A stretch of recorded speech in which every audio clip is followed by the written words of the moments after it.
for a moment about the electrics. I've been starting to get into some electrical problems I've been observing. And the more I peel back the onion, the more curious the whole thing seems to be. So let me talk through a little bit what I've learned here. Well, first of all, the electrics are very close to a hot exhaust, and I really need to get some zip ties or something because I might be able to see this is sort of melted a little bit against this exhaust. This is the fuse box right here. Now the Haynes says that on many 12 volt models there are 2 fuse boxes and this one only has 1. So it looks like there's a space for a second one, but this one only has 1. And it's very simple in concept. This one here is the permanent 12 volt supply, and it supplies the hazards and the brake lights and a couple other things. Makes sense. This one here is the switched 12 volt supply. It's switched on ignition and supplies just about everything that needs a switched 12 volt supply. And there's this wire kind of crudely shoved in there. I'm not entirely sure what that is. I need to check that out. These two here are switched off of the headlights. So these only go live when the headlights are switched on, when the side lights are switched on, I should say. And one of these is supposed to power one half of the rear lights. The other of these is supposed to power the other half of the rear lights. And the headlights themselves are not fused at all. The headlights are all part of this rat's nest here of connectors. You'd think they'd be fused, but they're not. So that's the headlights. So the headlights are pretty much on all the time. Now, if this were a long-term project, I would probably want to put some relays on this and some fuses, but it is what it is. Now, the problems. There's a number of problems. Firstly, curiously, these 2 fuses here don't seem to do what they're supposed to do. This one controls all of the rear lights, and this one doesn't seem to control anything other than a wire behind the dashboard that's not connected to anything. So I think at some point someone's rewired that so that all the rear lights are on one fuse. That's not, I can live with that. It's a little bit weird. But another weird problem is that the headlights just kind of come on randomly. The side lights, I should say. So I left it one night, came back, and the side lights were on. Now I've tracked that down to a dodgy headlamp switch. The headlamp switch is this switch here.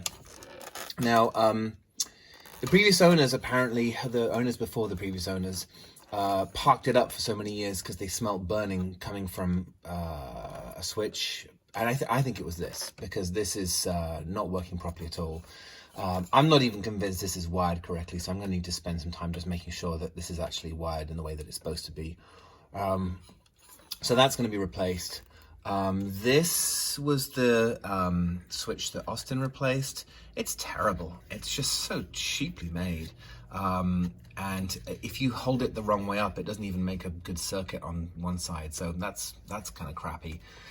In terms of the dashboard, the fuel gauge works, but the volt gauge is broken. I've verified that that's broken. I also have this weird issue where, like, you can see at the moment with the ignition off, ignition on, I get like 12 volts. With ignition off, oh, that's weird. I get like 3 volts. So I don't understand that.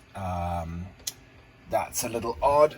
Another problem I've had is I've noticed that when I run the car, I'm getting much too high a charge voltage. So last time I ran it, it was charging the battery at like 16 volts.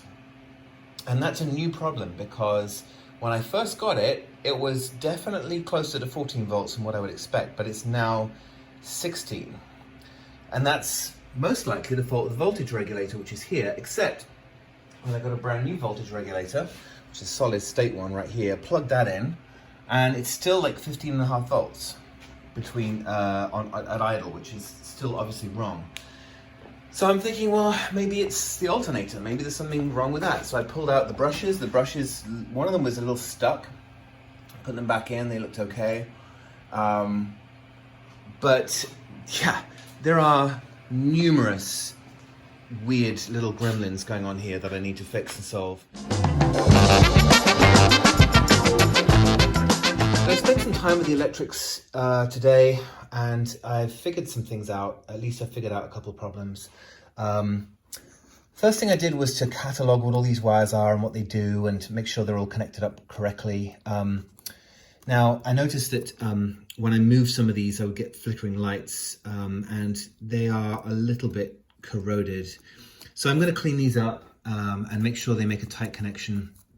I'd rather clean them up than replace them, partly because they are color-coded from the factory. You can't really tell anymore because they've been painted black, but the ones that you can still tell are color-coded. So I'm going to just clean these up and reconnect these and make sure they're making good connections. Now, the big problem I found was these guys here. These ground connections were not grounding properly. It was intermittent. But these ground the headlamps, they ground the voltage regulator, a whole bunch of things.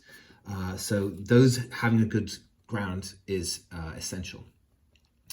Now in the fuse box, there's nothing obviously wrong, except it could really do with the terminals just, again, just kind of being cleaned a little bit.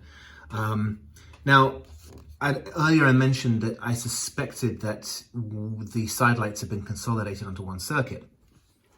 Now, the way it's supposed to work is you have the left hand of the car on one side and the right hand of the car on the other side, and then these two fuses are energized by the headlamp switch. So when you turn on the side lights, you can make these two circuit connections. Now, the rear of the car, it's obvious where it's been spliced into one.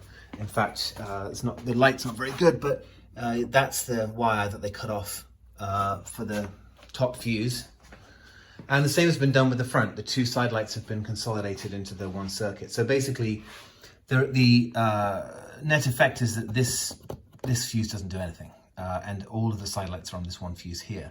Now, that actually isn't that big a deal because when you add up the wattage of all those bulbs, we're looking at, I don't know, 25, 30 watts, which is 2 or 3 amps. And it's a 10 amp circuit, spec to be a 10 amp fuse.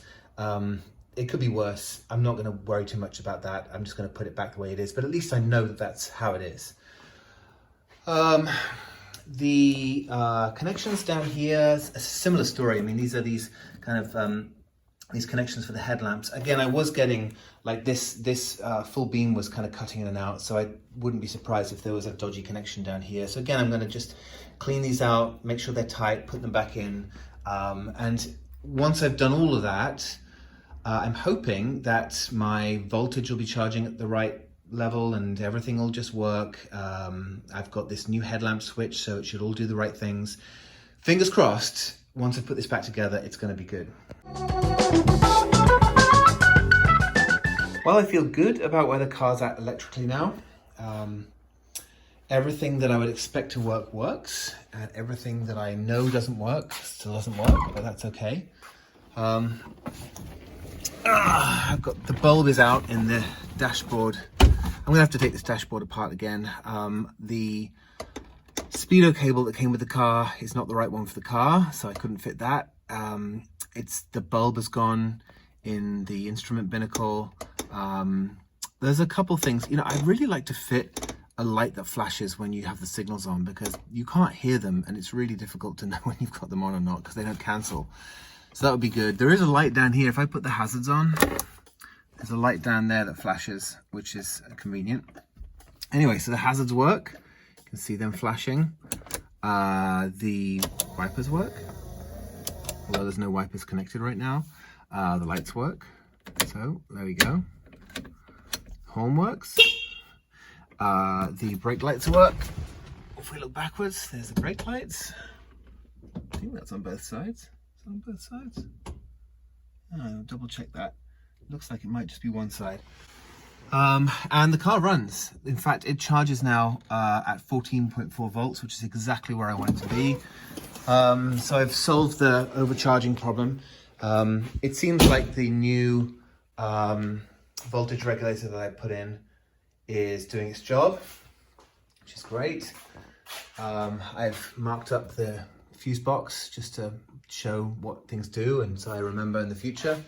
and everything works. Everything that I expect to work works. So the next thing to do is to take it out for a good run.